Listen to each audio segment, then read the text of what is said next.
Hey guys, lately, those GhostFace AI scream photos have been going viral all over TikTok, Instagram, and YouTube Shorts.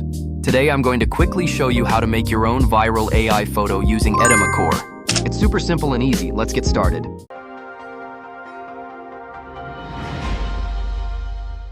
Step 1. Download HitPaw Edimakor. First things first, download HitPaw Edimakor, an amazing AI-powered tool packed with creative features.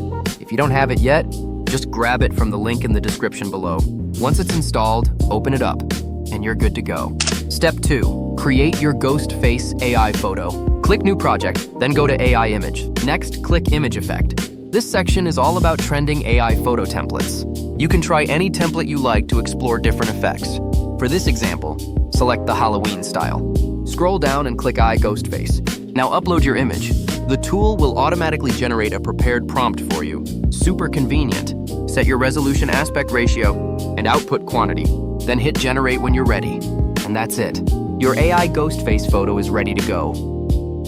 So get ready to post your images and watch them blow up online. If you found this tutorial helpful, don't forget to like, subscribe, and ring the bell so you never miss a new video. Thanks so much for watching, and I'll catch you in the next one.